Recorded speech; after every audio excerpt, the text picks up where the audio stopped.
जय हिंद आप सभी को। अब रिएक्टिविटी सीरीज़ पे कुछ क्वेश्चंस करेंगे। अगर आपको ये आते हैं तो ठीक है, फिर ये वीडियो नहीं है आपके लिए। अगर नहीं आते हैं तो आप ये 5 क्वेश्चंस मैंने दिखाए हैं, पहली ये स्लाइड है, देन ये वाली, और नहीं आते हैं तो ये वीडियो आपके लिए। अगर याद नहीं हुई है तो भैया डाल दी है भैया वीडियो, एक बार देख लेना ट्रिक की, नहीं होती है तब याद कर लीजिएगा, ठीक है। पर करनी ज़रूरी है, ना तो नंबर कट सकते हैं। चलिए देखिए करना क्या है। आप मेरे को एक सिंपल सी चीज़ बताइए। आप मुझे ये बताइए कि अगर मैं यहाँ पे लिखूँ कॉपर, ओ पेन लिया मैंने, चलो ठीक है, मैं लिखूँ कॉपर और मैं लिखूँ आयरन सल्फेट।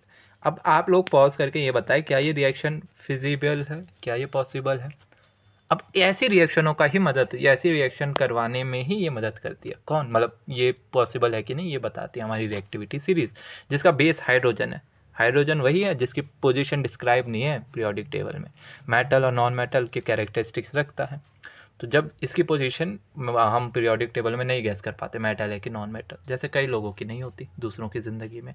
चलो ठीक है वो तो। अब मुझे बताओ कि मैं ये बोलूँ कॉपर सल्फेट, आपको आंसर पता चला? कई लोग इसका आंसर ये लिख देते हैं पता है, और वो कहते हैं कि मेरी रिएक्शन हो गई, जबकि ये नॉट पॉसिबल है, ये रिएक्शन ही पॉसिबल नहीं है। क्यों नहीं है ये पॉसिबल, समझिए।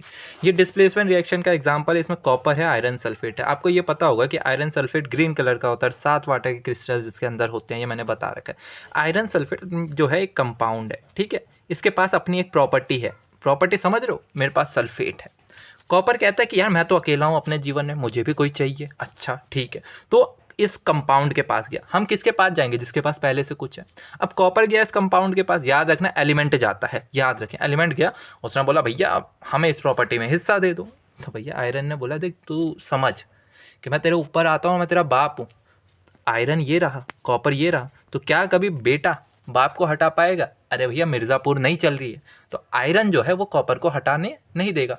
वो आया कॉपर, कॉपर ने बोला नहीं नहीं नहीं मुझे जगह चाहिए। कॉपर ने बोला अच्छा मुझे जगह चाहिए, देख तो ले किससे बात कर रहा है, मैं आयरन हूँ और मैं तेरे से ऊपर आता हूँ रिएक्टिविटी सीरीज़ में। इसका मतलब कॉपर आयरन को डिस्प्लेस नहीं कर पाएगा, डिस्प्लेस ही नहीं कर पाएगा।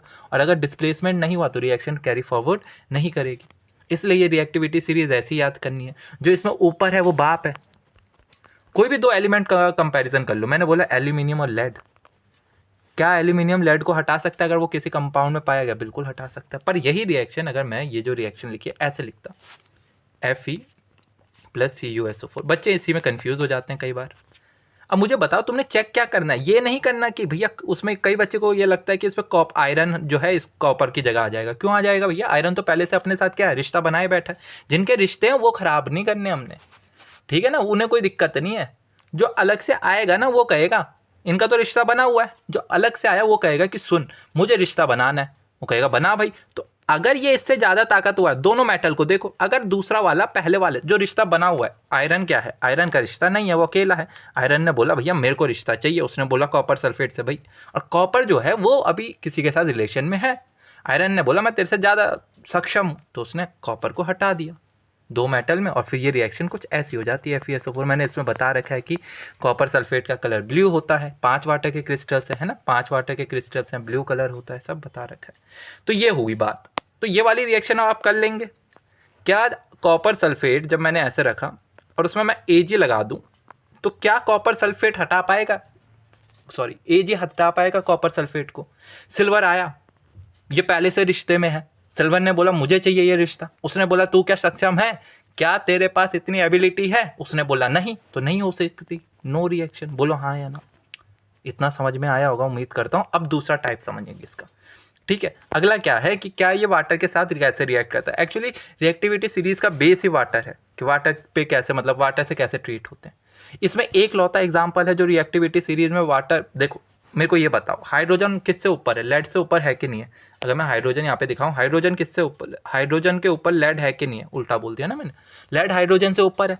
तो कायदे से जब मैं ऐसी रिएक्टिविटी सीरीज लिखूं कि मैं लिखूं लेड प्लस वाटर, तो क्या हाइड्रोजन को लेड हटा देना चाहिए? क्या ये नहीं बनना चाहिए लेड ऑक्साइड बना दे, हाइड्रोजन गैस निकाल दे? ऐसा पॉसिबल नहीं हो पाता। पर पता है क्यों? लेड ऑक्साइड, हाँ लेड ऑक्साइड बना दे, हाइड्रोजन निकाल दे, नहीं कर पाता वो, या जो भी है प्रोडक्ट बने वो नहीं कर पाता। क्यों? क्योंकि जब वाटर के साथ ये ट्रीट हो रहा होता है, तो देखो मेटल जनरली, एक छोटी सी टॉपिक समझो पहले, मेटल वाटर के साथ जब भी रिएक्ट करेगा, अगर मेटल वाटर के साथ रिएक्ट कर रहा है तो वो अलग अलग फेजेस में रिएक्ट करता है। ठीक है, इसमें क्या बनाता है, वो मेटल का हाइड्रोक्साइड बनाता है, हाइड्रोक्साइड, और हाइड्रोजन गैस देता है।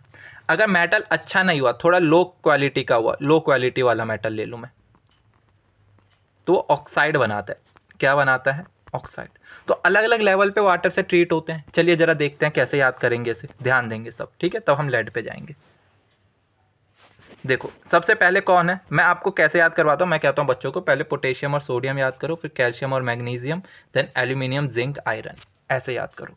पोटेशियम और सोडियम और कैल्शियम, वैसे ये तीनों वाटर से कोल्ड फॉर्म में रिएक्ट कर लेते हैं। इसका ये मतलब नहीं है ये हॉट से नहीं कर पाएंगे, इसका ये मतलब ये नहीं है कि ये स्टीम में रिएक्ट नहीं कर पाएंगे, कर पाएंगे। चाहे कोल्ड वाटर हो, हॉट वाटर हो, स्टीम हो, सबका फॉर्मूला क्या होता है, H2O, याद रखो, ठीक है। तो सबसे रिएक्ट कर पाएंगे, कोई दिक्कत तो नहीं है, ठीक है। आगे बढ़ो।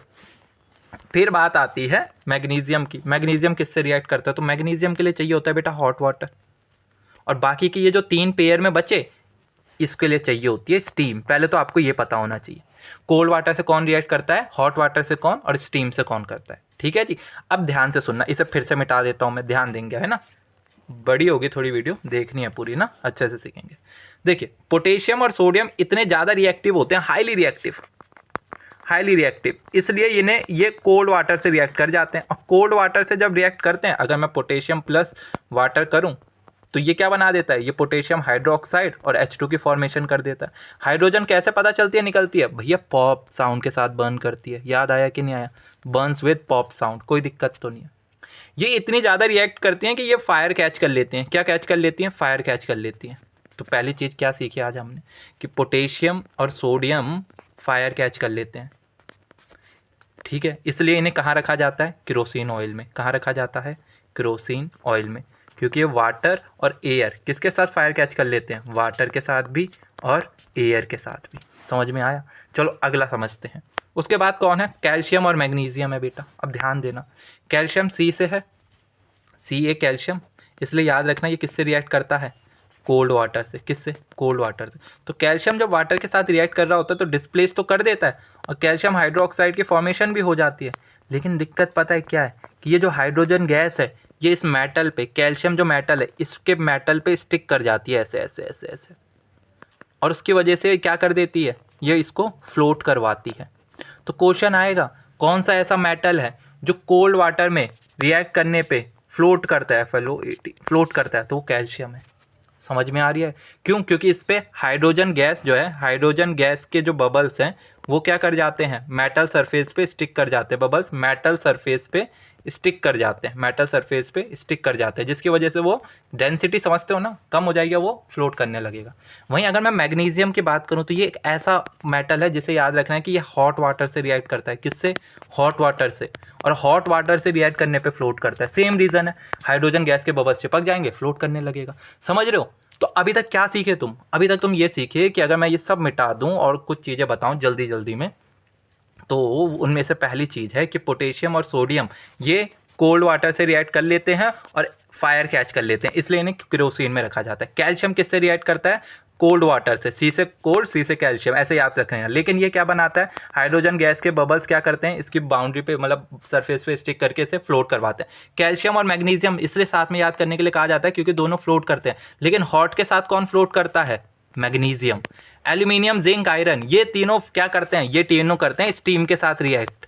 और तुम्हें पता है क्या, जो अभी तक जितना भी तुमने पढ़ा, इतना हिस्सा जितना भी अभी तक तुमने पढ़ा, अगर मैं इसे यहाँ पे लिख दूँ, पोटेशियम, सोडियम, कैल्शियम, इसे अंडू करो, पोटेशियम, सोडियम, कैल्शियम, मैग्नीशियम, ये जब वाटर के साथ रिएक्ट करेंगे तो ये क्या बनाते हैं पता है, ये बनाते हैं हाइड्रोक्साइड, ठीक है जी, और निकलती है हाइड्रोजन गैस, कोई दिक्कत तो नहीं है। लेकिन तुम्हें पता है जब हम ना इनको रिएक्ट करवाते हैं, एल्यूमिनियम, जिंक, आयरन को, किसको, पहले तो समझना, एल्यूमिनियम या हो जिंक या हो आयरन, जब ये वाटर के साथ रिएक्ट करेगा तो बेटा ये फॉर्मेशन करता है सिर्फ मेटल ऑक्साइड की।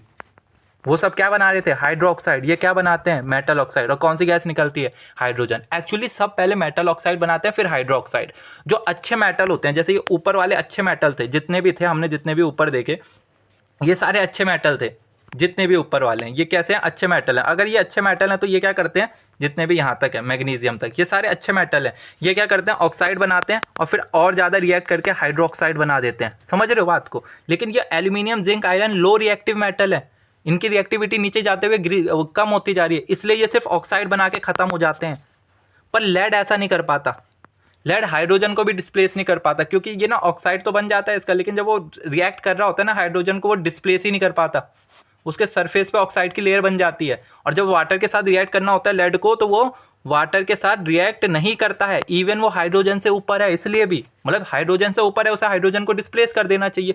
कायदे से अगर मैं बात करूं लेड की, तो लेड ऐसे है, Pb+H2O में लेड को डिस्प्लेस कर देना चाहिए था हाइड्रोजन को, लेड ऑक्साइड और H2 निकल जाता, लेकिन नहीं होता, क्योंकि इसके ऊपर ऑक्साइड की लेयर चिपक जाती है, जिसको हाइड्रोजन से फिर वो मतलब वाटर में हाइड्रोजन को डिस्प्लेस नहीं कर पाता। सारे क्वेश्चन देखो, अब लास्ट में आ गए हम। कौन है जो मेटल रिएक्ट करता है हॉट वाटर, मतलब रिएक्ट करेगा पानी से हॉट में और फिर फ्लोट करेगा, बेटा मैग्नीशियम। लेकिन कोल्ड के साथ कौन रिएक्ट, कोल्ड वाटर के साथ रिएक्ट करके कौन फ्लोट करता है, calcium.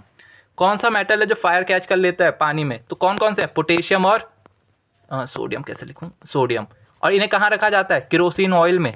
Metal react with steam बता दिए, एल्यूमिनियम, जिंक और आयरन। यार वो तो याद करना पड़ेगा तुम्हें, क्या कहते हैं, वाटर के साथ रिएक्ट करवाया तो क्या बनेगा, Al2O3 ऑक्साइड बना, हाइड्रोजन गैस किस साउंड के साथ बंद करती है, पॉप साउंड। जिंक प्लस कर लो, जिंक प्लस H2O, तो क्या बनेगा, जिंक ऑक्साइड बनेगा और हाइड्रोजन गैस। ऐसे ही है सब कुछ। दैट्स ऑल फॉर टुडे, इतना ही करना है आज, और अच्छे से रिवाइज कर लेना। कोई दिक्कत होगी तो डू कमेंट, और प्लेलिस्ट चेक कर ले पहली सारी एक्टिविटीज़ के लिए। एक क्वेश्चन ज़रूर दिखने वाला है। ख्याल रखें, खुश रहें।